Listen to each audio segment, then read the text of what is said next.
Assalamualaikum warahmatullahi wabarakatuh. Salam sejahtera dan salam sehat. Bertemu kembali dengan saya dalam pembahasan materi karya ilmiah. Apa yang dimaksud dengan karya ilmiah?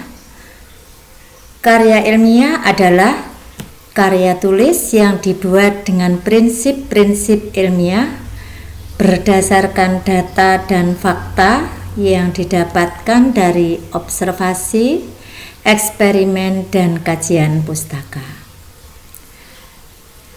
Sebuah tulisan bisa dikatakan sebagai tulisan karya ilmiah apabila memiliki ciri-ciri yang pertama, sistematis. Artinya, susunan teksnya teratur dengan pola yang baku, dimulai dari pendahuluan, diikuti pembahasan, dan diakhiri dengan simpulan. Yang kedua, logis. Artinya, isinya dapat difahami dan dibenarkan oleh akal sehat, antara lain didasari oleh hubungan sebab akibat. Ciri yang ketiga adalah objektif atau impersonal. Artinya, pernyataan-pernyataannya didasarkan pandangan umum dan tidak didasari pandangan pribadi penulisnya semata. Ciri karya ilmiah yang keempat adalah faktual. Artinya, kebenaran di dalamnya didasarkan kenyataan yang sesungguhnya dan tidak imajinatif.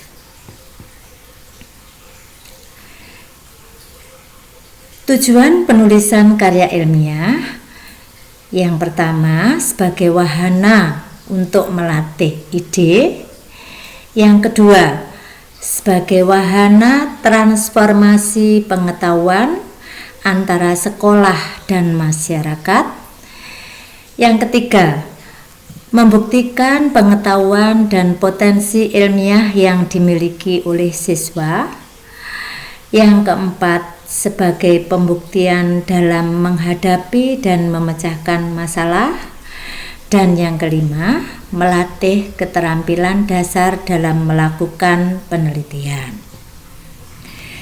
Nah, manfaat karya ilmiah yang pertama sebagai bahan rujukan untuk berbagai kepentingan dan kegiatan ilmiah seperti seminar dan penelitian lainnya.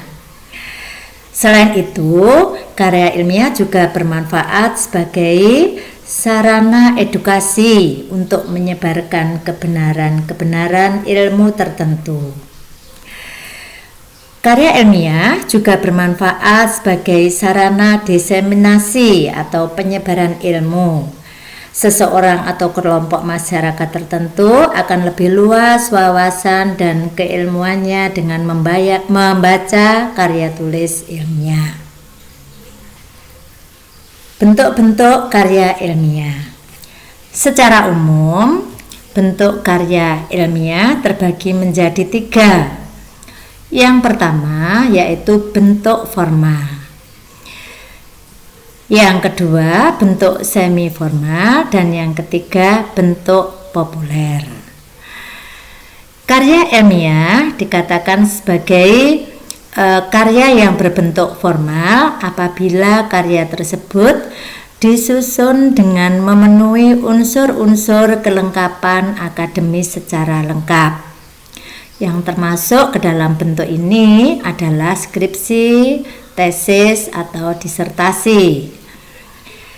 Kemudian, sebuah karya ilmiah berbentuk semi formal apabila karya tersebut disusun dengan unsur-unsur yang penting saja, artinya tidak selengkap bentuk formal. Yang termasuk ke dalam bentuk semi formal ini adalah laporan-laporan biasa dan makalah. Bentuk yang ketiga adalah bentuk populer. Karya ilmiah termasuk ke dalam bentuk populer jika karya tersebut disusun dengan menggunakan bentuk manasuka ringkas dengan ragam bahasa populer tetapi tetap mempertahankan kebenaran ilmiah. Contohnya artikel-artikel di media massa. Nah, bagaimanakah sistematika karya ilmiah?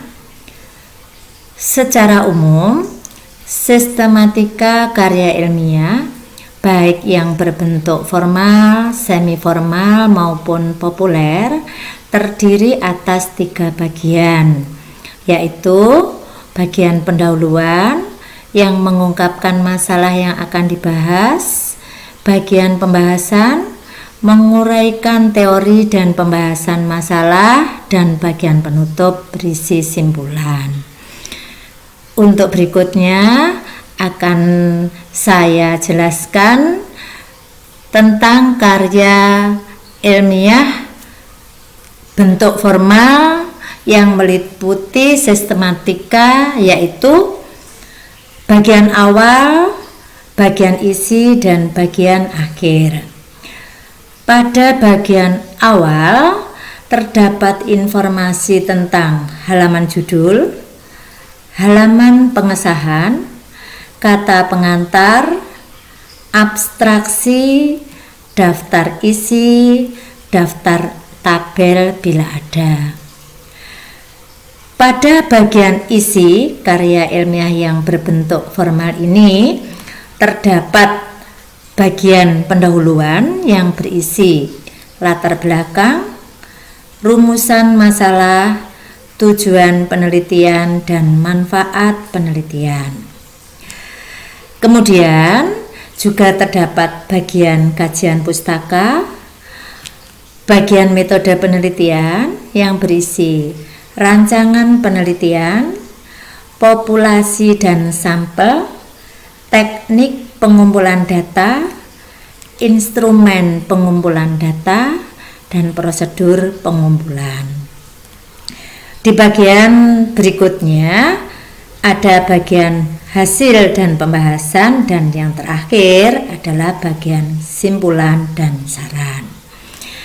Pada bagian akhir karya ilmiah berbentuk formal terdapat informasi tentang daftar pustaka dan lampiran-lampiran. Baiklah, untuk lebih jelasnya informasi-informasi apa saja yang terdapat pada masing-masing bagian berikut saya jelaskan. Yang pertama, halaman judul. Pada halaman judul berisi informasi tentang judul karya tulis yang harus ditulis dengan menggunakan huruf kapital, kemudian informasi tentang jenis karya tulisnya, kemudian informasi tentang nama lengkap dan nomor induk siswa, lambang sekolah bila diperlukan, kemudian informasi tentang nama lengkap sekolah dan tahun penulisan. Semua informasi di atas ditulis dengan huruf kapital dan disusun secara simetris, rapi, dan serasi. Bagian kata pengantar.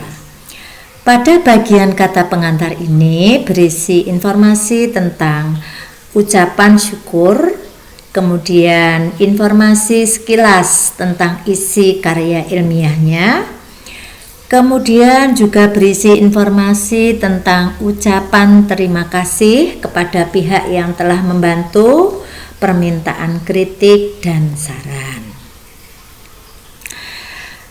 Bagian berikutnya yaitu daftar isi. Pada bagian daftar isi memuat seluruh judul bab, judul subbab, dan judul anak subbab yang disertai nomor halaman pemuatan. Hendaknya daftar isi ini menggambarkan garis besar organisasi keseluruhan isi. Bagian berikutnya adalah abstrak.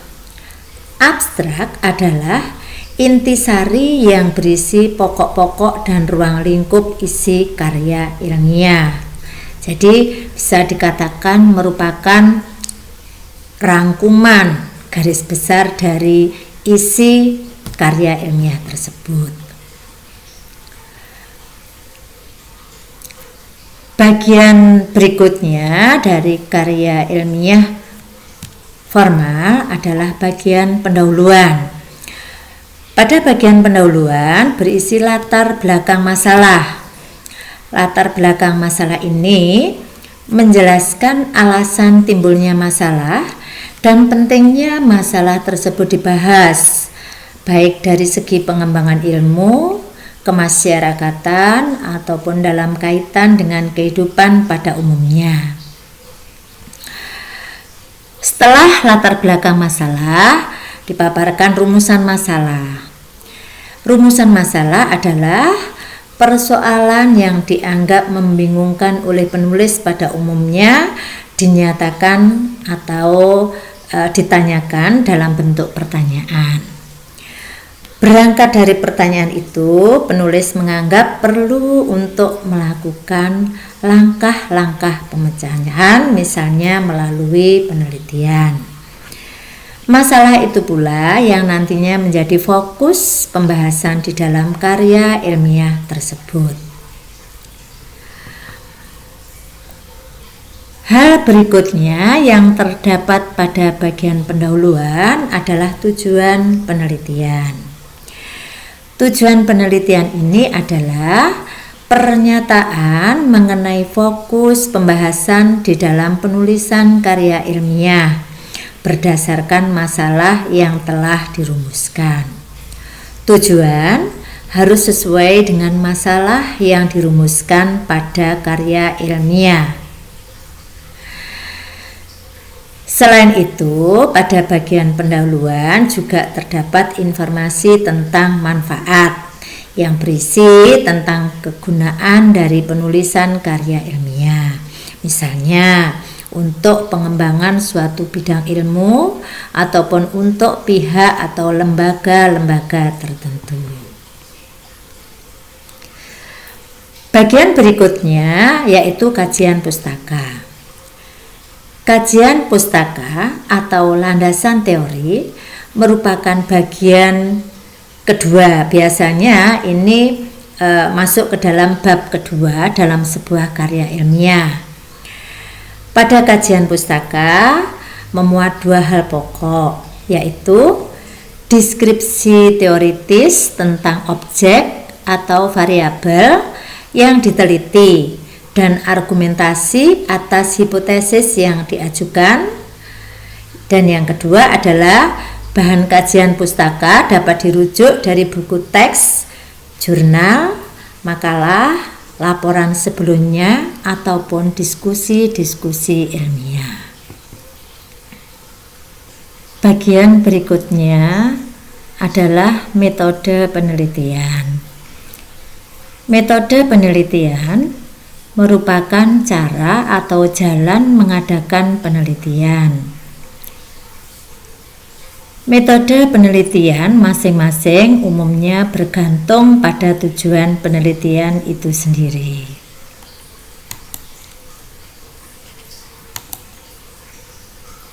Terdapat beberapa jenis metode penelitian, yaitu metode deskriptif, yaitu metode penelitian yang bertujuan hanya menggambarkan fakta-fakta secara apa adanya tanpa adanya perlakuan apapun. Berikutnya ada metode eksperimen, yaitu metode penelitian yang bertujuan memperoleh gambaran atas suatu gejala setelah mendapat perlakuan. Terdapat juga metode studi kasus, yaitu metode dengan langkah-langkah pemerolehan dan pembahasan data lapangan berdasarkan temuan-temuan yang ada pada individu atau kasus tertentu. Juga terdapat metode penelitian kelas, yaitu metode penelitian dengan tujuan memperbaiki persoalan yang terjadi pada kelas tertentu. Misalnya, tentang motivasi belajar, prestasi belajar siswa dalam kompetensi belajar tertentu, atau yang lain. Bagian berikutnya di dalam sistematika karya ilmiah formal adalah hasil dan pembahasan. Pada hasil dan pembahasan ini berisi tentang pembahasan dari bagian-bagian yang disesuaikan dengan rumusan dan temuan data. Apabila ada 3 masalah dalam rumusan misalnya, maka pembahasannya juga harus berkaitan dengan ketiga rumusan dan tujuan yang ada. Agar hasil penelitiannya objektif, sertakanlah gambar, angka-angka dari hasil penelitian kuantitatif atau kualitatifnya yang dikuantitatifkan dalam tabel dan grafik. Pembahasannya harus disesuaikan dengan rumusan dan tujuan penelitian. Di bagian akhir ada bagian simpulan dan saran. Simpulan merupakan rangkuman dari hasil penelitian yang telah diuraikan pada bab pembahasan atau biasanya bab 4.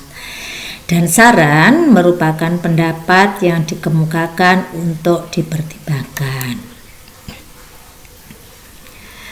Di bagian akhir terdapat daftar pustaka, yaitu daftar yang mencantumkan semua kutipan dalam karya ilmiah atau semua acuan dari berbagai sumber yang digunakan sebagai acuan dalam membuat karya ilmiah. Bagian daftar pustaka terletak di bagian akhir karya ilmiah setelah bagian penutup. Penulisan daftar pustaka ini sekaligus sebagai bentuk pertanggungjawaban ilmiah penulis terhadap orang lain yang pernyataan atau pendapatnya dikutip atau digunakan sebagai acuan.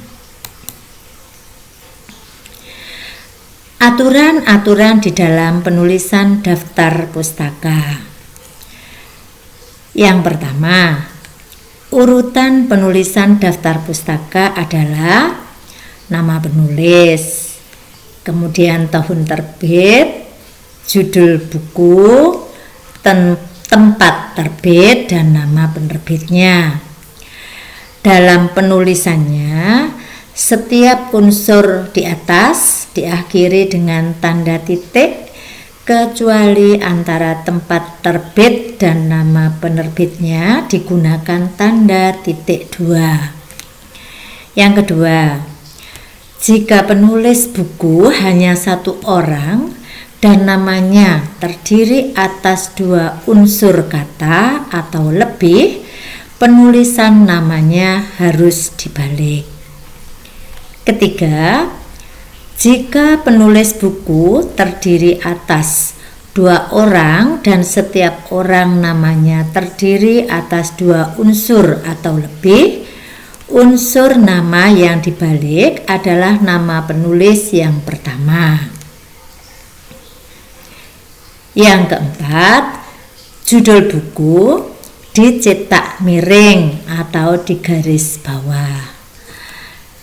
Yang kelima, penulisan seluruh daftar pustaka disusun secara urut berdasarkan abjad. Berikut contoh-contoh penulisan daftar pustaka yang diurutkan berdasarkan abjad. Di dalam menyusun karya ilmiah, kita juga harus memperhatikan faktor kebahasaan yang meliputi Ragam bahasa yang digunakan di dalam karya ilmiah yaitu logis, sistematis, objektif, rinci atau lengkap, sahih atau valid. Artinya kebenarannya dapat diuji dan menggunakan bahasa baku. Yang berikutnya, objektivitas suatu karya ilmiah antara lain ditandai oleh pilihan kata yang bersifat impersonal.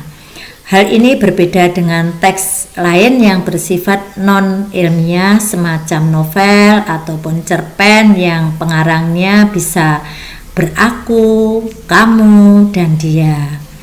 Kata ganti yang digunakan dalam karya ilmiah bersifat umum, misalnya peneliti atau penulis.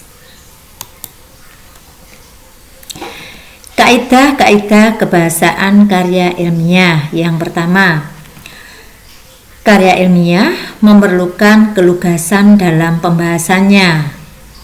Yang kedua, karya ilmiah menghindari penggunaan kata dan kalimat yang bermakna ganda. Yang ketiga, mensyaratkan ragam yang memberikan keajekan dan kepastian makna. Ragam bahasa yang digunakan dalam karya ilmiah haruslah lugas atau bermakna denotatif. Artinya, makna yang terkandung dalam kata-katanya harus diungkapkan secara eksplisit. Menggunakan kata baku, banyak menggunakan istilah yang berkaitan dengan topik karya ilmiah tersebut dan banyak menggunakan kata kerja mental seperti diduga, dianalisis, dipahami, dan yang lainnya. Untuk bisa membuat karya ilmiah, kita harus mengikuti langkah-langkahnya. Yang pertama, 1. Menentukan topik. Langkah awal menulis sebuah karya ilmiah adalah menentukan topik. Yang harus diperhatikan untuk menentukan topik yaitu topik atau masalah haruslah menarik perhatian, dikuasai, aktual, dan ruang lingkupnya terbatas. Langkah kedua yaitu membuat kerangka tulisan. Langkah ini penting dilakukan untuk menjadikan tulisan kita tersusun secara lebih sistematis. Langkah ini juga sangat membantu di dalam penelusuran sumber-sumber yang diperlukan di dalam pengembangan. Langkah yang ketiga yaitu mengumpulkan bahan. Langkah ini sangat penting di dalam menyusun sebuah karya ilmiah. Agar tulisan kita tidak kering, kita memerlukan sejumlah teori dan data yang mendukung terhadap topik tersebut. Bahan-bahan yang dimaksud dapat bersumber dari buku, jurnal ilmiah, surat kabar, internet, dan sumber-sumber lain. Data yang diperoleh bisa melalui kegiatan observasi, wawancara, angket, dan teknik-teknik pengumpulan data lainnya. Langkah keempat adalah pengembangan kerangka menjadi teks itu. Kerangka yang telah dibuat dikembangkan berdasarkan teori dan data yang telah dipersiapkan sebelumnya. Langkah pengembangan ini harus pula memperhatikan kaidah kebahasaan yang berlaku pada penulisan karya ilmiah. Demikianlah yang bisa saya sampaikan tentang materi karya ilmiah. Mudah-mudahan bermanfaat dan bisa memberikan wawasan kita tentang karya ilmiah, dan selanjutnya kita bisa mencoba untuk membuat karya ilmiah tersebut. Selamat berkarya, tetap jaga kesehatan, dan bertemu kembali di materi berikutnya. Assalamualaikum warahmatullahi wabarakatuh.